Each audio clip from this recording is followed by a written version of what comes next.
Boa noite, irmãos. Queria convidar os irmãos a abrir as Escrituras em Efésios, capítulo 6. E hoje, se Deus assim permitir, vamos encerrar a carta de Paulo aos Efésios. Um período longo aí que estive pregando em Efésios, comecei no capítulo 1, chegamos ao final no capítulo 6. Há exatamente 4 anos, eu dei uma olhada, há 4 anos atrás. Não prego, sim, todo domingo, mas ao pouco que vou tendo a oportunidade, pela graça, pela misericórdia, e tendo esse privilégio de trazer a palavra, tenho buscado trazer o estudo da carta de Paulo aos Efésios. Então, há 4 anos, comecei, e hoje, se Deus assim permitir, tudo caminhar bem, concluir a carta hoje com os irmãos. Queria começar a leitura. Efésios, versículo 10, eu vou até o 24, fique comigo, né? É um período, vou ler até o último verso, e a gente continua a exposição de onde parei no último domingo, certo? Efésios, capítulo 6, versículo 10 ao 24, diz assim: quanto ao mais, sede fortalecidos no Senhor, e na força do seu poder, revesti-vos de toda a armadura de Deus para poderes ficar firmes contra as ciladas do diabo. Porque a nossa luta não é contra o sangue e a carne, e sim contra os principados e potestades, contra os dominadores deste mundo tenebroso, contra as forças espirituais do mal nas regiões celestes. Portanto, tomai toda a armadura de Deus, para que possais resistir no dia mau, e depois de terdes vencido tudo, permanecer inabaláveis. Estais, pois, firmes, cingindo-vos com a verdade e vestindo-vos da couraça da justiça. Calçai os pés com a preparação do evangelho da paz, embraçando sempre o escudo da fé, com o qual poderdes apagar todos os dardos inflamados do maligno. Tomai também o capacete da salvação e a espada do Espírito, que é a palavra de Deus. Com toda oração e súplica, orando em todo tempo no Espírito, para isto vigiando com toda perseverança e súplica por todos os santos, e também por mim, para que me seja dado, ao abrir da minha boca, a palavra para com intrepidez fazer conhecido o mistério do Evangelho, pelo qual sou embaixador em cadeias, para que, em Cristo, eu seja ousado para falar, como me cumpre fazê-lo. E para que saibais também a meu respeito e o que eu faço de tudo, vos informará Tíquico, o irmão amado e fiel ministro do Senhor. Foi para isso que eu vos enviei, para que saibais a nosso respeito, e ele console o vosso coração. Paz seja com os irmãos e amor, com fé, da parte de Deus, Pai e do Senhor Jesus Cristo. A graça seja com todos os que amam sinceramente o nosso Senhor Jesus Cristo. Começamos o texto falando sobre as armaduras, e alguns pontos foram importantes para que a gente pudesse caminhar dentro da percepção do apóstolo sobre as armaduras de Deus. Os pontos importantes que nós traçamos do versículo 10 até o 16, que eu preguei com os irmãos, a divisão do texto eu coloquei do 10 ao 13, vestir as armaduras, do 14 ao 16, permanecer firme com a armadura, e do 17 ao 20, receber as peças finais da armadura. O sermão como um todo, fiquem firmes em Cristo na batalha. Essa ideia apresenta aquilo que o apóstolo Paulo tão bem trabalhou durante toda a sua epístola, mostrando que em Cristo nós temos a redenção, que em Cristo nós temos a unidade com o povo, que é em Cristo que todas as coisas acontecem, que é justamente o fruto da nossa união com Cristo. O em Cristo, essa forma de falar, essa forma de ele expressar, justamente aponta essa unidade com o corpo, com o cabeça Jesus Cristo, que assim forma o corpo. Então, em Cristo, essa ideia traz essa ideia de unidade e os frutos da união que nós temos com essa unidade, as bênçãos que são decorrentes da nossa união com Cristo, que são diversas, e ele vai apontar tudo isso vindo daquilo que nos foi feito por Cristo na cruz do Calvário, a salvação, a redenção. Assim, em Cristo, podemos ter vida eterna, salvação, paz com Deus, né? A unidade do corpo da igreja, ser membros de um corpo. E isso tudo está apontando para uma realidade ainda mais poderosa, que é a centralidade de Cristo no plano redentor de Deus. Há uma centralidade de Jesus no plano de Deus. E Cristo é central, é o centro desse plano. É para Ele que tudo converge e aponta, é para a glória dEle e é nele que tudo acontece. Ao ponto de que somos membros deste cabeça, Jesus Cristo. As armaduras, elas não são feitas ou são dadas de forma aleatória, elas vêm de Deus, não é da nossa capacidade. Isso o apóstolo deixa muito claro. Quanto mais sejam fortalecidos no Senhor. A expressão no Senhor é significativa, porque é nele que nós temos força.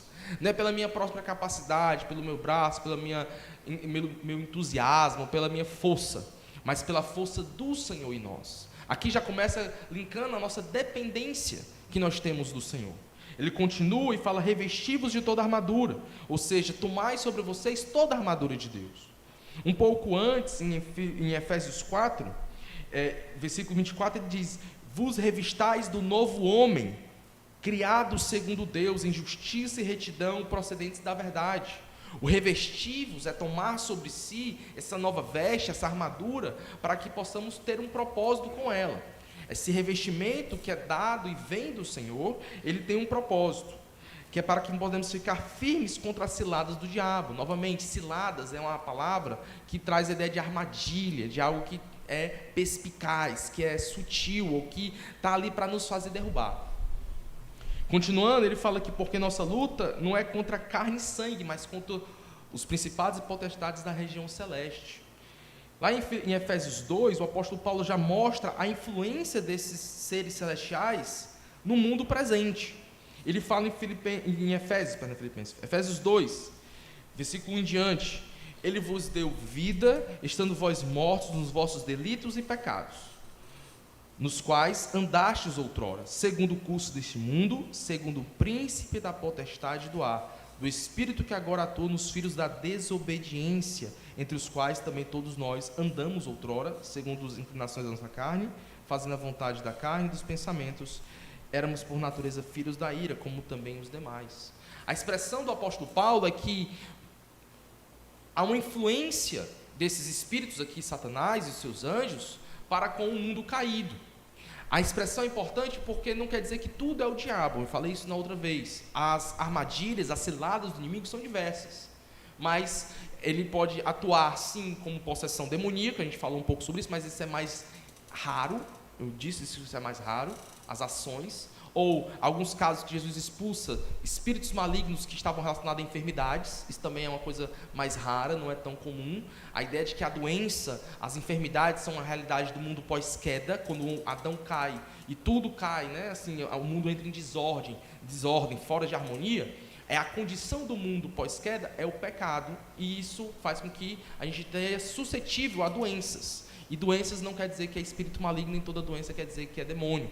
Não, isso é mais raro de acontecer, mas Jesus expulsa certos demônios que estão associados a doenças, mas isso não é o comum, o ordinário. Mais comum você estar doente porque é a condição do mundo pós-queda, é a condição do nosso corpo caído, que é fraco, que é debilitado, que é limitado e que fica doente mesmo. É a condição do mundo, mas não necessariamente sempre por causa de demônio, né? Então, eu quis aplicar aqui uma das formas mais usadas de Satanás com ataque aos crentes, talvez a mais eficiente e a que mais a gente vê, é pelo meio do falso ensino, das heresias, dos enganos. A gente até cantou aqui, né? Sofismas, legalismos. Você vai ver, isso realmente atrai milhares de pessoas. A influência, eu creio que Satanás faz com que os ensinos errados, heréticos, não só apenas de cunho religioso, que existe heresias, né, falsas doutrinas, mas também de cunho secular, pessoas que são secularizadas, muito materialistas, e isso faz com que as pessoas acabem se tornando mais incrédulas, menos fervorosas, mais voltadas para coisas deste mundo, e esquecendo do Senhor no seu dia a dia. Então, essas artimanhas são ciladas, que as pessoas vão absorvendo em séries, em músicas, em filmes, e em tantos outros ambientes, e não percebem, de repente estão em volta de um secularismo terrível, onde a leitura bíblica não é mais tão importante, onde a oração não é mais tão importante, o culto vira uma coisa vazia, apenas um ritual religioso, e isso tudo é ruim para a vida do crente. É pernicioso, é um ataque de Satanás contra a vida espiritual do crente. Então isso vem muitas vezes por meio do falso ensino, desses ensinos que as pessoas vão bebendo e absorvendo, que são errados, e que a influência deles, por não estar nas Escrituras, não estar de acordo com a palavra de Deus, de alguma forma tem a influência por trás, não é que a pessoa está possuída pelo demônio, não, mas de alguma forma Satanás arquitetou, ajudou, influenciou para que esses ensinos fossem propagados, chegassem ao mundo todo, e nós vemos isso em todos os locais, em qualquer ambiente, certo? Então o falso ensino é uma das principais ciladas, eu creio, do diabo, né? Lembrando, 2 exemplos, lá em Adão e Eva, o que a serpente fez? Enganou Eva, trouxe um falso ensino, disse uma meia verdade, e Eva comeu do fruto, foi um engano. Ele não possuiu ela, ele não fez nada, ele só ludibriou, falou palavras mentirosas, meias verdades, e enganou Eva. Jesus também, quando é tentado no deserto, ele usa a palavra para poder tentar Jesus. Jesus, com a palavra, repreende o próprio diabo, né? Então são textos que ele tenta, ele é sagaz com as palavras, iludir, mentir, enganar. Ele é o pai da mentira, ele engana assim desde o princípio. Então essa é uma forma sutil e poderosa de Satanás muitas vezes, que é essa ideia do falso ensino. Observamos também que essas armaduras, que é contra, para que nós ficamos firmes no dia mau, e ele fala que também é para que nos dias mais de uma intensidade maior da batalha, onde estiver mais apertado, onde as investidas de Satanás estão mais fortes, nós tomarmos firmes essas armaduras para podermos resistir a esse dia mau. E depois de termos vencido tudo, ele fala no versículo 13, permanecer inabaláveis. Eu quero repetir com os irmãos as armaduras que nós estamos revestindo dela. O versículo 14, ele fala: revesti-vos, estáis firmes, cingido-vos com a verdade, ou seja, que é um cinto da verdade. E ele fala que esse revestir, esse cinto, e a couraça da justiça. A ideia do cinto, como eu falei para os irmãos, ela era essencial para prender as abas, a roupa, e era muito importante para que o soldado pudesse se movimentar. O significado de ser verdade é o quê? É a integridade, é a fidelidade, é não ser dada a mentira.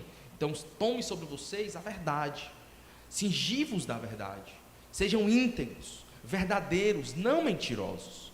Assim, vocês poderão resistir, é uma parte da armadura que vai ajudar vocês a resistir às artimanhas, às ciladas do diabo e ao dia mau, o dia que a intensidade da batalha aumentar. Paulo também alerta aos irmãos, lá em Efésios 4:25, que diz: se deixar a mentira e falar a verdade a cada um com o seu próximo.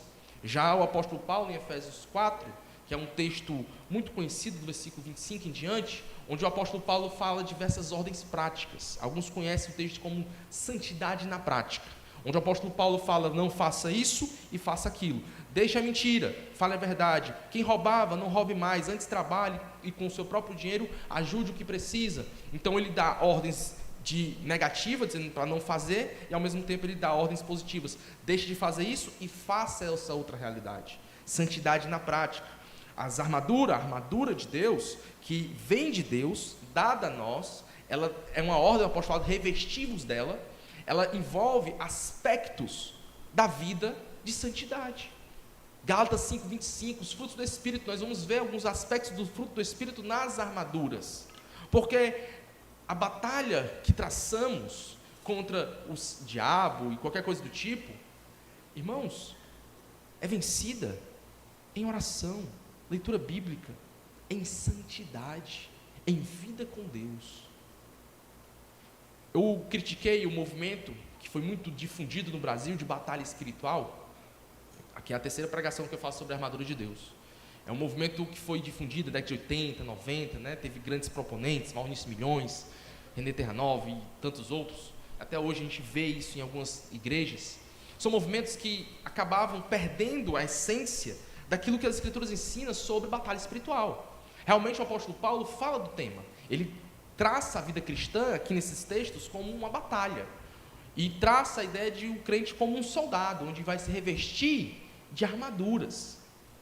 Mas a gente não pode perder de vista que essa batalha, ela não é uma batalha que nós vamos fazer para ganhar território, Mas todas as armaduras que foi colocada aqui, ela tem uma ideia de você ficar firme, não ceder espaço, não é para avançar, são defensivas, é para marcar o território. Eu li novamente, vou ler novamente, Colossenses 2,15. A ideia não é que estamos conquistando algo, brigando com algo, como se Satanás fosse uma força de igual comparada ao Senhor nosso Deus. Não é. A gente está batalhando e lutando em algo que já foi demarcado, definido, decidido, vitorioso pelo Senhor Jesus Cristo. Filipenses, estou com Filipenses na cabeça. Colossenses 2, versículo 14 e 15. Só o 14 e 15. Tendo cancelado o escrito de dívida que era contra nós e constava de ordenanças, o qual nos era prejudicial, removeu inteiramente, encravando-o na cruz. Versículo 15. E despojando os principados e as potestades, publicamente os expôs ao desprezo, triunfando deles na cruz. Cristo triunfou sobre eles na cruz. É uma vitória certa. Estamos numa batalha que já temos o resultado. É a vitória de quem? De Cristo. Então não estamos conquistando, batalhando para conquistar algo, não. Nós estamos mostrando e demarcando o território que é do Senhor Jesus Cristo. É falando para Satanás e para os seus anjos que não há vitória para ele.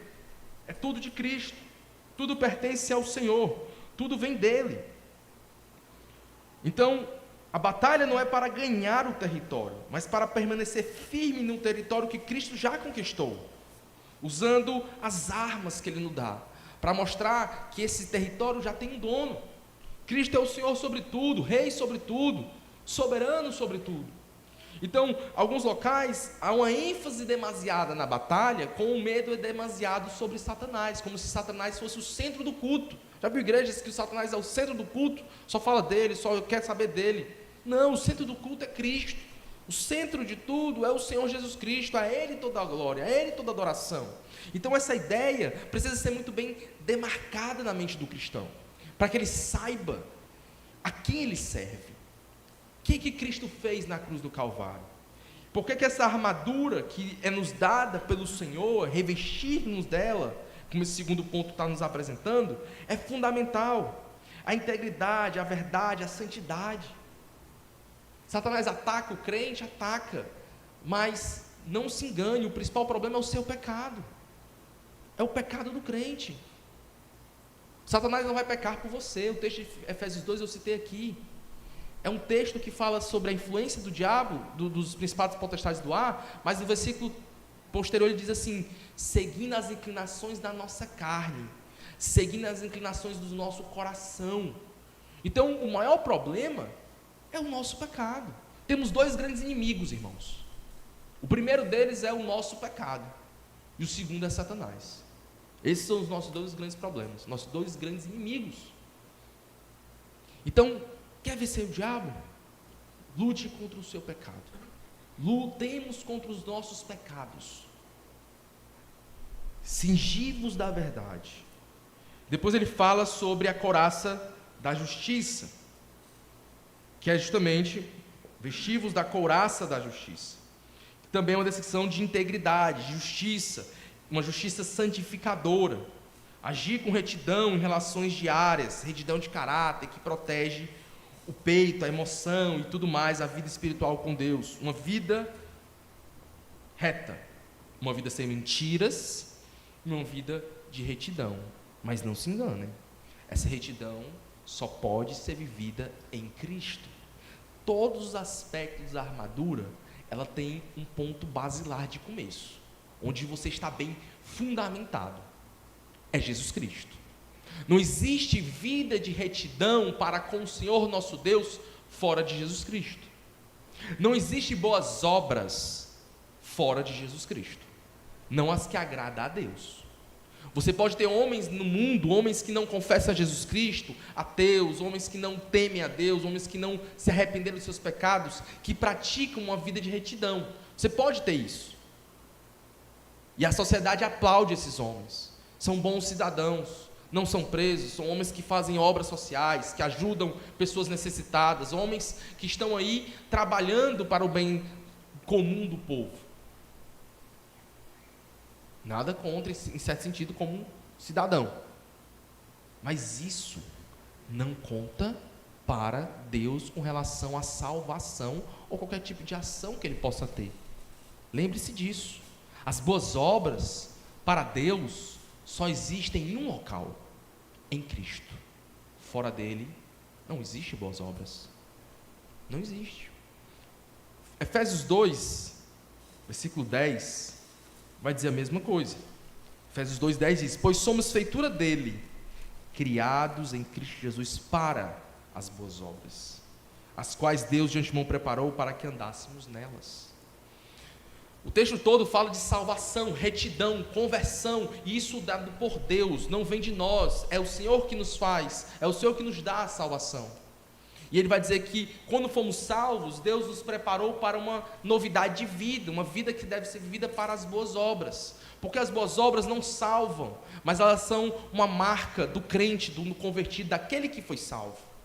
Eu não sou salvo pelas boas obras, eu sou salvo para as boas obras. Essa vida de boas obras manifesta retidão, justiça, integridade, manifesta um coração generoso, amoroso, e isso agrada a Deus. Mas isso quando você está onde? Em Jesus, em Cristo.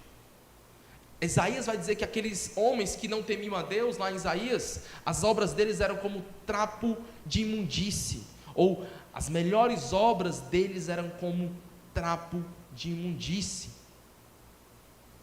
Que o termo lá significa as roupas que as mulheres usavam no dia da sua menstruação. Era como lixo para Deus. Por quê? Porque é manchada pelo pecado.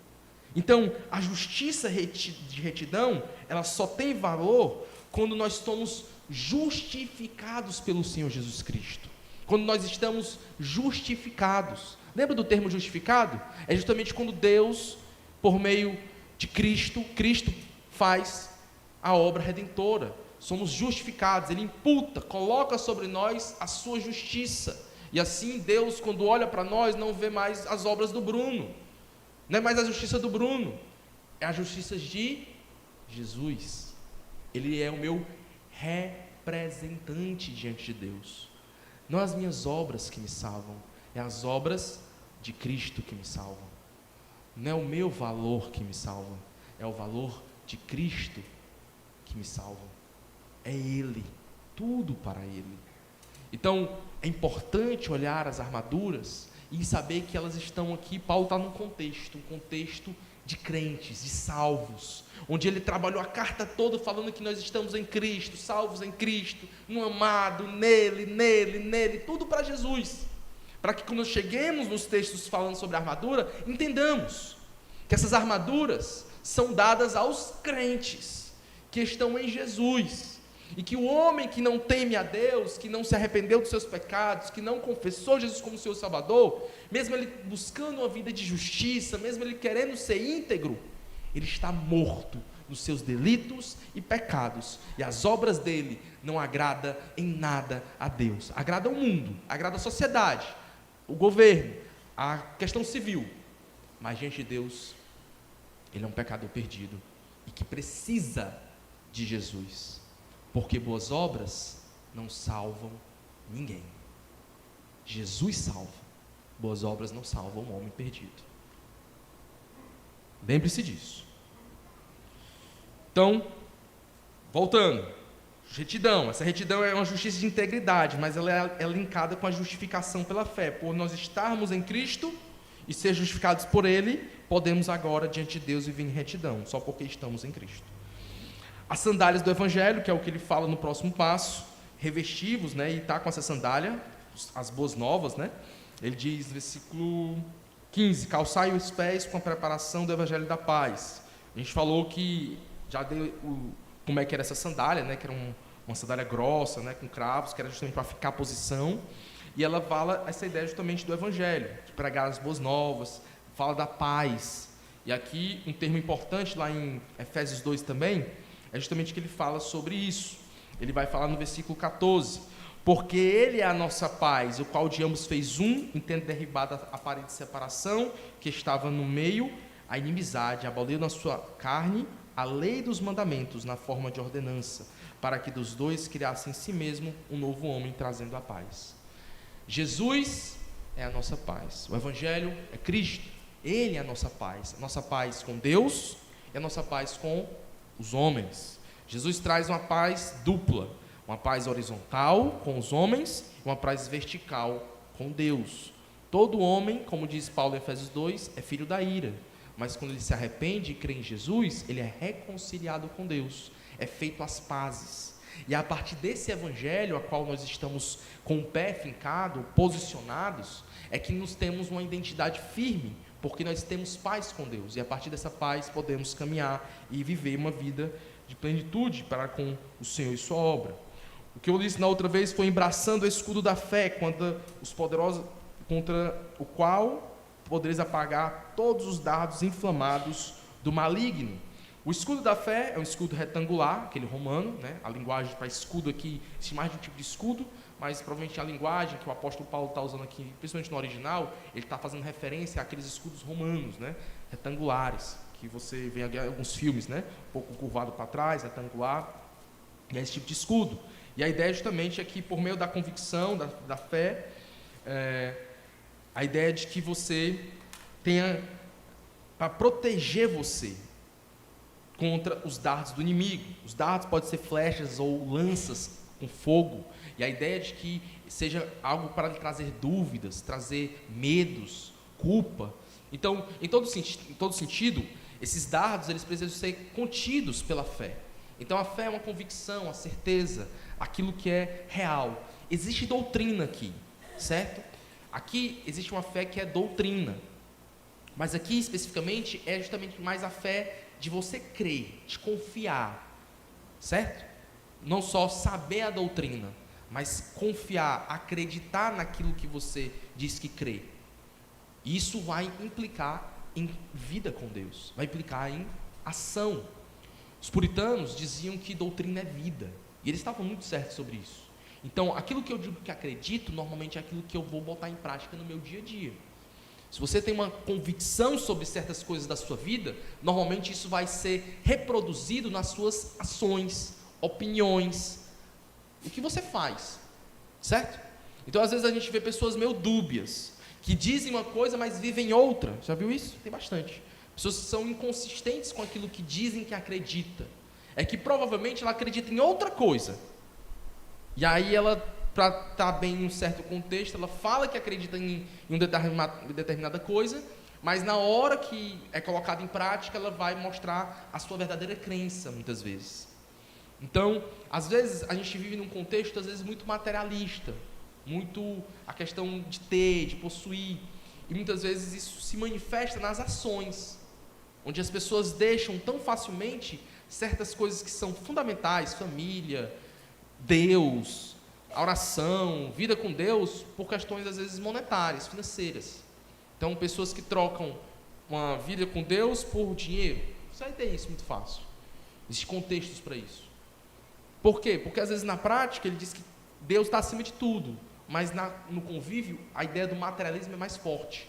Então, às vezes, a ideia de que o dinheiro é mais importante do que Deus se torna prático na vida, não no discurso, mas nas ações. Isso pode mostrar um pensamento interno que está ali, que você não esboça verbalmente, mas que na ação a gente percebe que isso acontece. Existe muito, né, que dinheiro é ruim, dinheiro tem o seu lugar, mas ele não é mais importante do que Deus. Então é muito mais, esse escudo da fé, essa confiança, essa crença, essa convicção nas doutrinas que aprendemos e temos em Jesus, para que o diabo não coloque a gente em dúvida, para que o Satanás, com seus dardos, com suas flechas, não venham a trazer incredulidade aos nossos corações com as setas dele, nos trazer instabilidade, trazer a gente perder o foco, perder o caminho. Por último, Tomai também o capacete da salvação e a espada do Espírito, que é a palavra de Deus. Esses dois últimos termos da parte da armadura, o capacete da salvação, originalmente esse capacete era feito de bronze, ele está usando provavelmente o contexto da armadura de um soldado romano, a gente já falou isso na última vez que eu preguei aqui, que não faz muito tempo, foi recente. Então esse capacete aqui é aquele capacete romano, soldados, provavelmente feito de bronze, no reinado provavelmente do imperador Cláudio. Passaram por ser de ferro forjado com couro e tecido. Então ele começou como bronze, depois ele foi se aperfeiçoando a ser feito de ferro forjado com couro ou tecido, depende do capacete. Possuía protetores da bochecha, nariz e um pouco abaixo do pescoço. Era uma peça que normalmente era desconfortável. Então aqui, quando ele fala, você precisa ter esse capacete da salvação, ter a cabeça protegida, a ideia é justamente você confiar para onde você está indo, sabe, você ter o foco. Lá em 1 Tessalonicenses, abram em 1 Tessalonicenses. 1 Tessalonicenses, capítulo 5, versículo 8.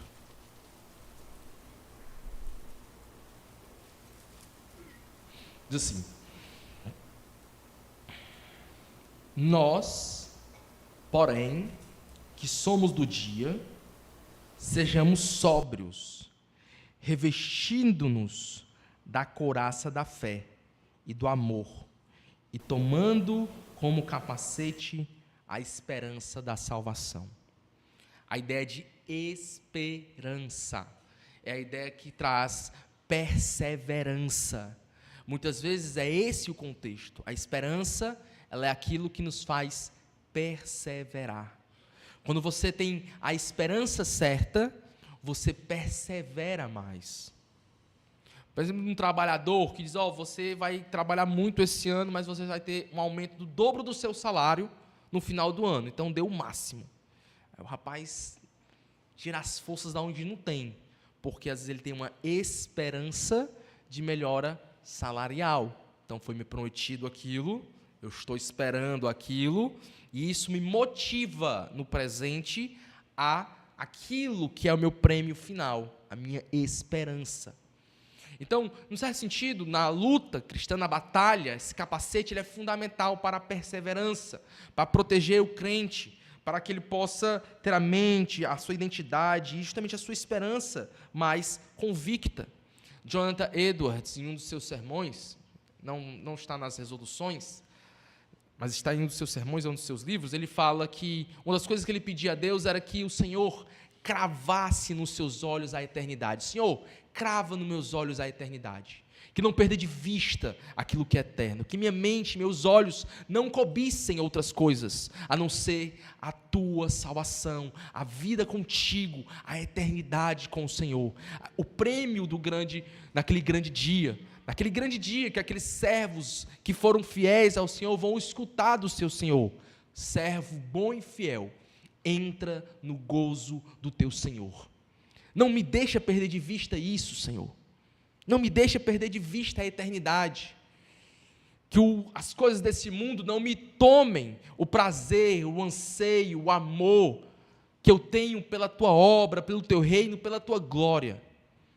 Que muitas vezes a gente perde de vista. Outras coisas entram na nossa mente, no nosso coração, e não mais oramos, não mais lemos a palavra de Deus, não mais ansiamos em pregar a palavra, não mais temos uma vida de devoção ao Senhor, porque estamos desejosos por tantas outras coisas no mundo.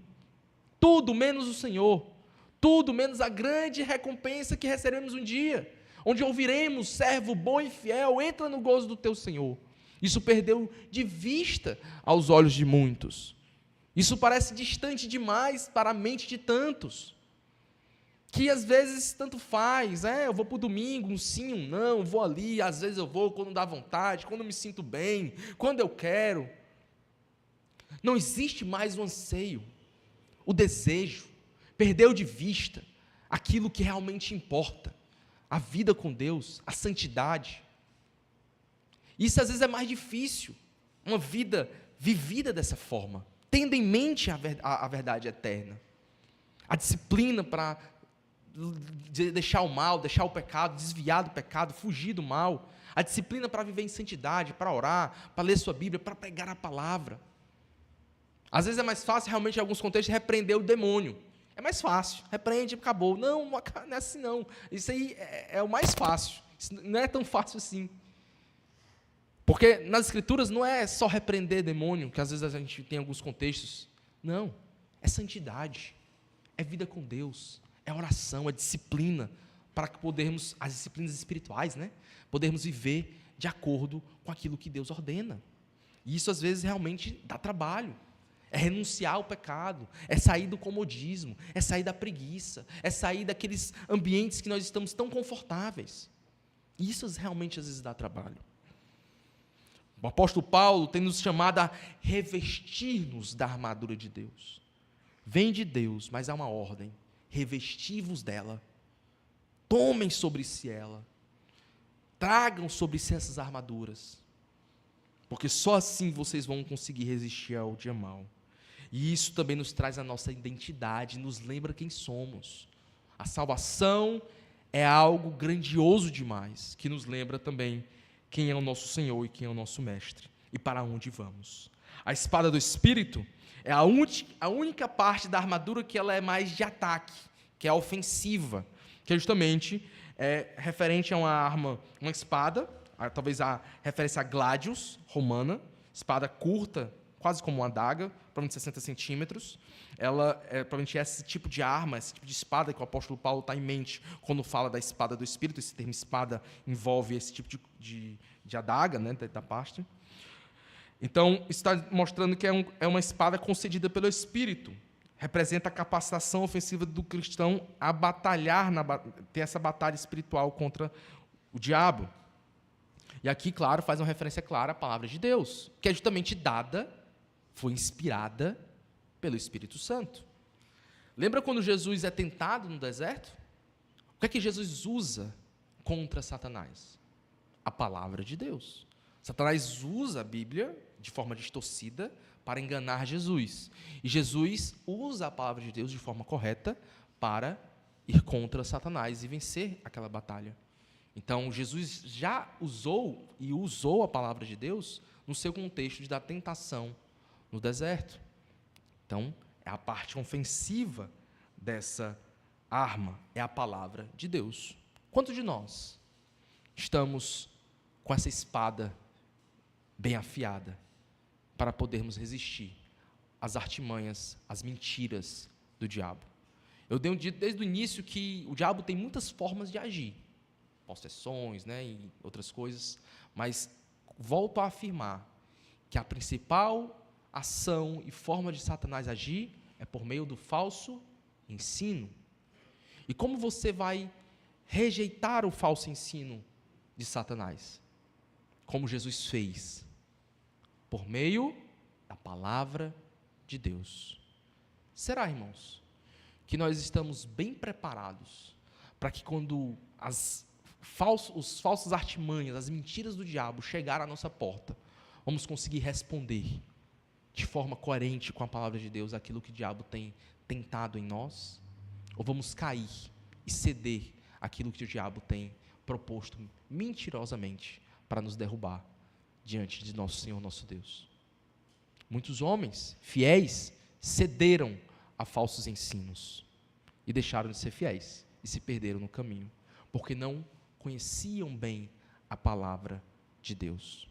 Talvez não fossem tão fiéis, mas eram homens que mostravam ser fiéis, mas não conheciam a Bíblia e caíram no engano de Satanás. Cuidado, possamos ser vigilantes quanto a isso.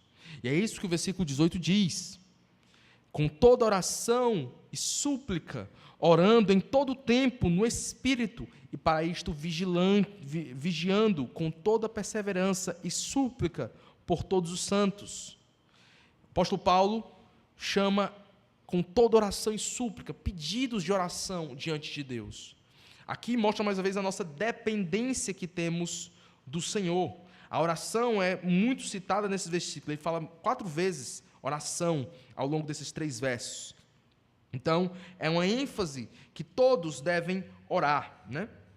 O todo é usado 4 vezes, na verdade. Oração é usado mais de uma. O apóstolo Paulo pede oração, súplica e oração por ele. Por quê? Porque mostra essa ideia da dependência que ele tem do Senhor, para que, de alguma forma, todos nós, dependentes de Deus, para resistir, para com as armaduras batalhar nossa luta contra Satanás, possamos sair vitoriosos, não ceder espaço daquilo que já é do Senhor Jesus Cristo. Lembrando, a batalha espiritual, em um sentido mais estrito, ela não é uma batalha de igual para igual, é um massacre, porque Deus já é vitorioso nessa batalha, Ele já declarou sua vitória. Nós vemos em Apocalipse justamente isso, Ele sendo vitorioso, prendendo Satanás, jogando Satanás e seus demônios no inferno, no lago de fogo. Então, nós vemos essas ações do Senhor nosso Deus e podemos perceber que essa batalha não é uma batalha de igual para igual. Mas Deus é superior e muito superior. E também, por mim, para que me seja dado no abrir na minha boca a palavra, para com intrepidez, fazer conhecido o mistério do Evangelho. O apóstolo Paulo, ao longo da carta, ele cita várias vezes o mistério. Certo? Esse termo mistério era algo que estava antes oculto, mas que agora se tornou revelado na nova aliança. E aqui no contexto do apóstolo Paulo, ele cita algumas realidades sobre o mistério. Lá no capítulo 1, eu vou ler só 2 partes do mistério, é bem central isso em Efésios. Mas lá no capítulo 1, ele vai dizer o primeiro ponto do mistério. Versículo 9.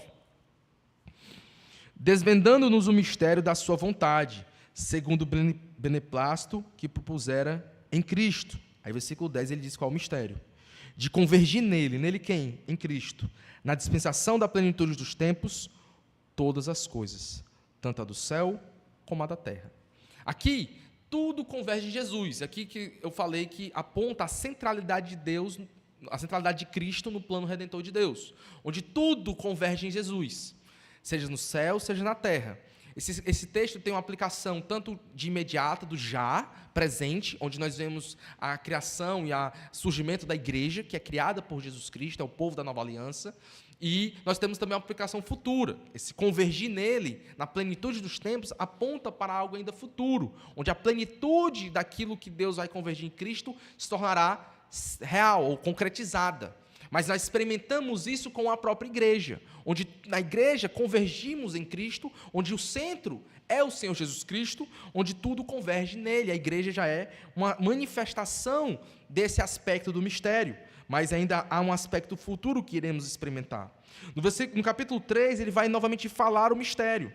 Ele fala no versículo 3 em diante: pois segundo a revelação que me foi dada, a conhecer o mistério, conforme escrevi há pouco, resumidamente, pelo que, quando ledes, podeis compreender o meu discernimento do mistério de Cristo, o qual em outras gerações não foi dado a conhecer aos filhos dos homens, como agora foi revelada aos seus santos apóstolos e profetas, no Espírito, a saber que os gentios são co-herdeiros, membros do mesmo corpo e coparticipantes da promessa em Cristo Jesus por meio do Evangelho, do qual fui constituído ministro conforme o dom da graça de Deus a mim concedida, segundo a força operante do seu poder. Então, o mistério de Cristo, esse convergir, se aplica e mostra-se também presente nessa redenção, onde tanto o gentil quanto o judeu são coparticipantes, co-herdeiros da mesma promessa, onde não há distinção entre judeu e nem grego neste momento. Isso não quer dizer que foi anulado aquilo que Deus prometeu e disse que vai fazer um dia com Israel. Não, isso aguarda o cumprimento futuro. Mas na presente dispensação, Deus está tratando judeu e gentil dentro desse povo, que é a igreja, o povo internacional, o povo que não tem barreiras nacionais, onde povos de todas as tribos, línguas e nações fazem parte. Todo mundo hoje que se converte faz parte da igreja do Senhor Jesus Cristo, seja em Fortaleza, seja em São Paulo, seja na Índia, seja em qualquer outro canto do mundo. É o povo espiritual. Não há barreiras geográficas para esse povo, que é a igreja. Nós, a igreja do Senhor Jesus Cristo. É o povo invisível, né? Espiritual no sentido, né? Visível nesse sentido. Então, o que o apóstolo Paulo tem mostrado?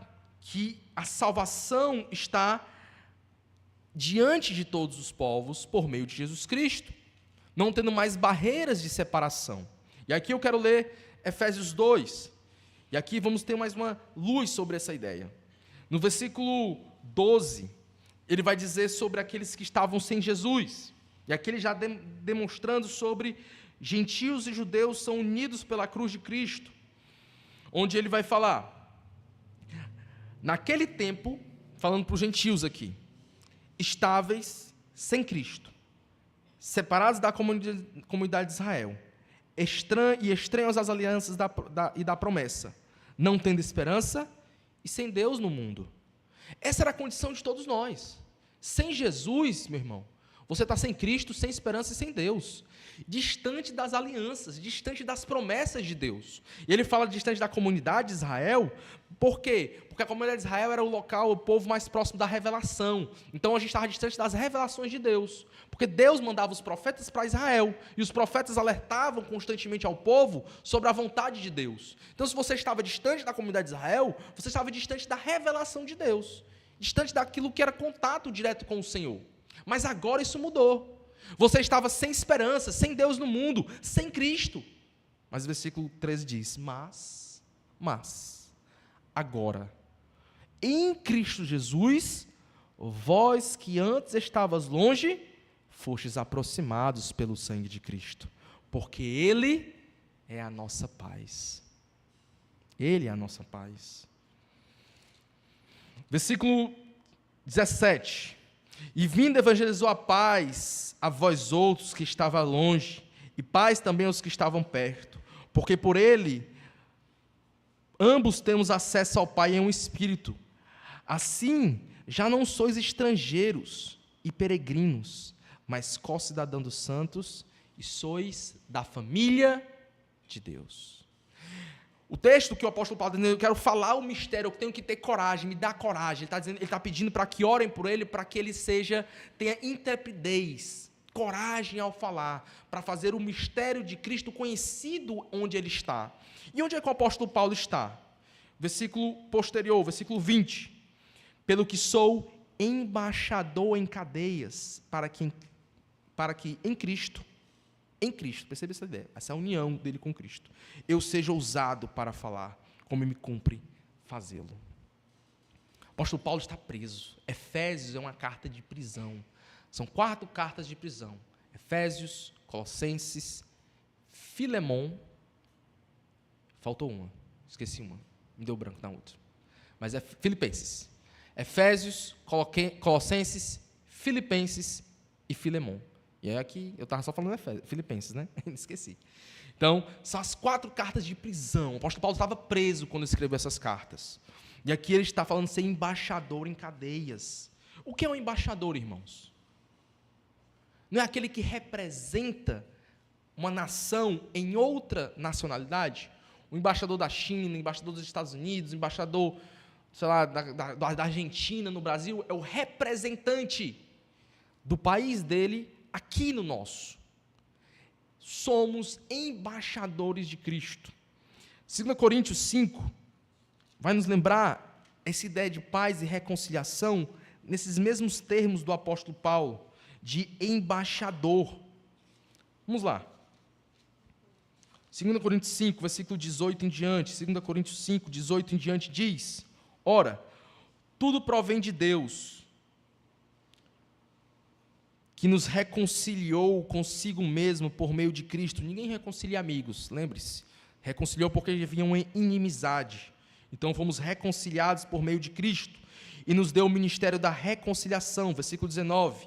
A saber que Deus estava em Cristo reconciliando consigo o mundo, não imputando ao homem as suas transgressões, e nos confiou a palavra da reconciliação.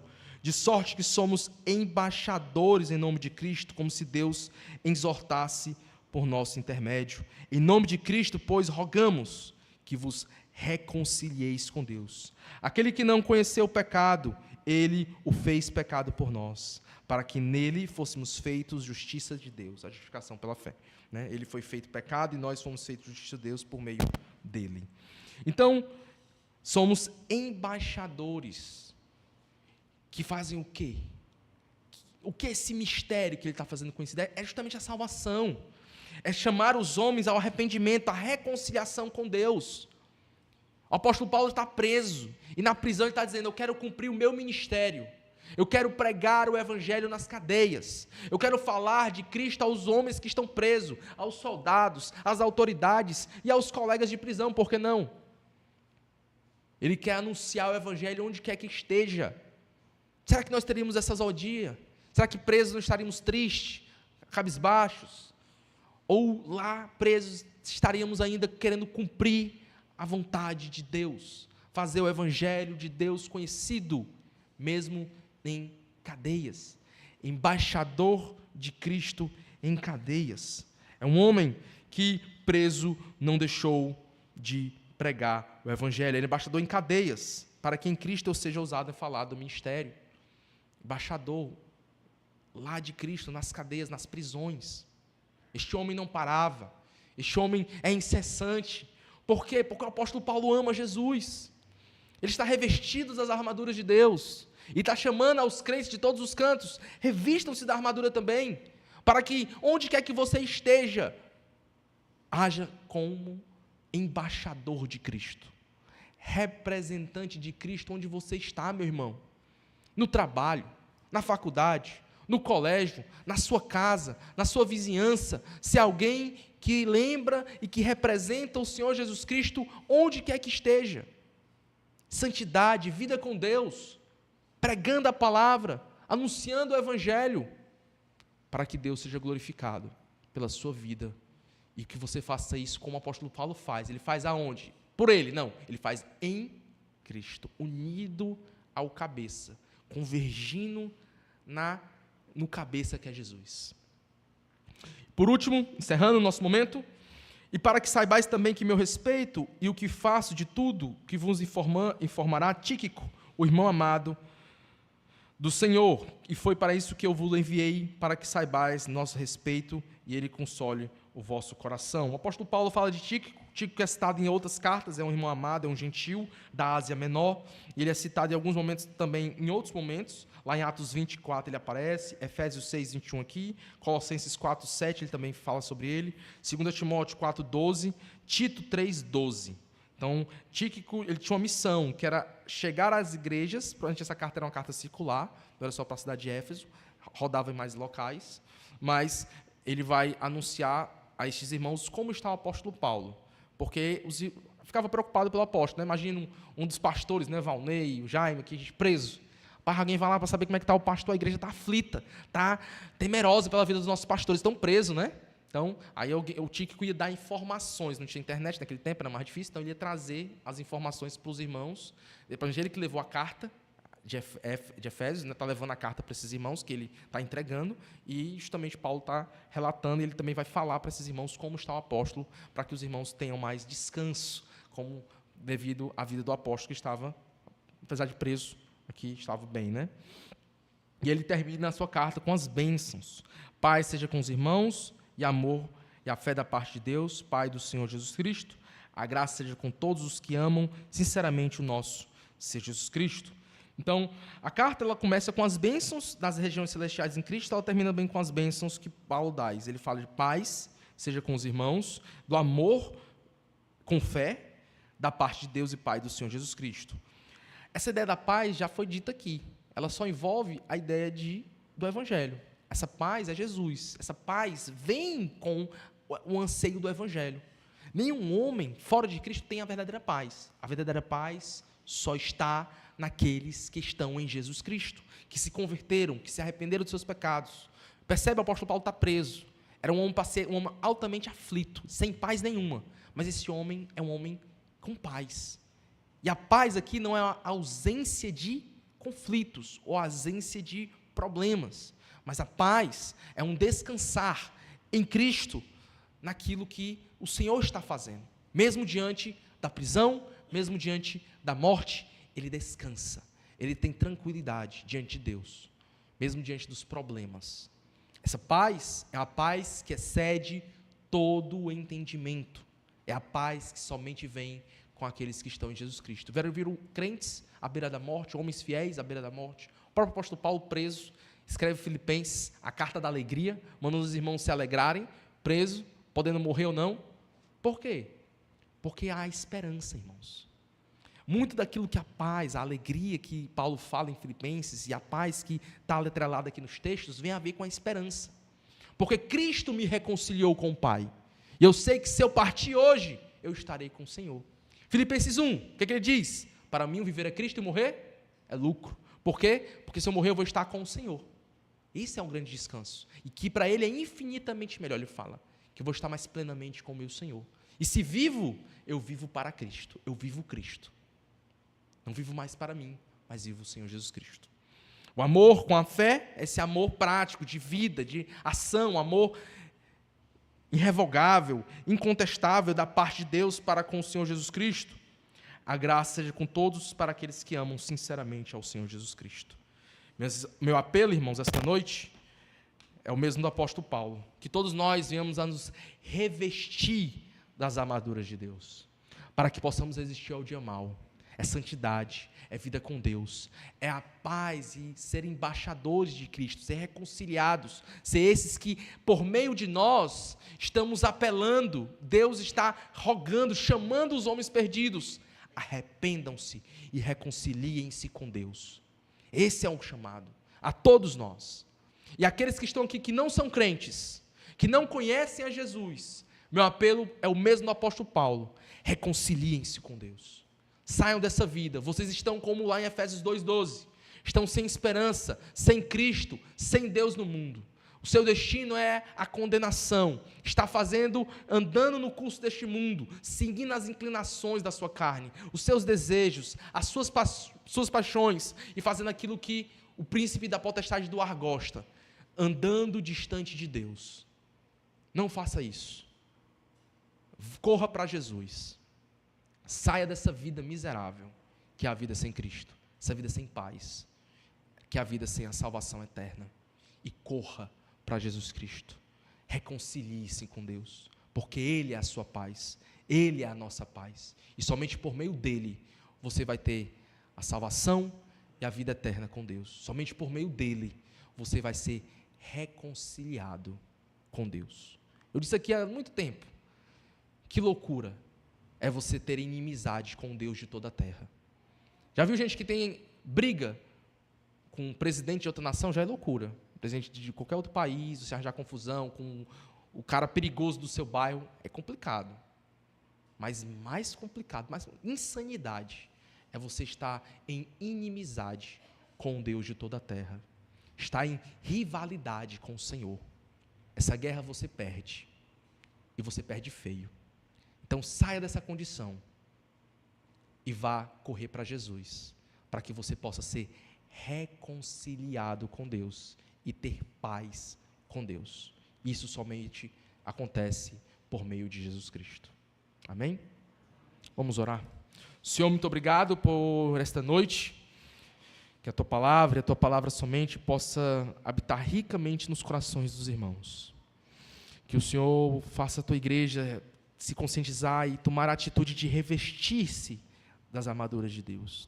Essa ordem do apóstolo Paulo é para todos nós. Possamos andar em santidade, crer, confiar, não perder de vista a salvação, a vida eterna. Nos ajuda, Senhor.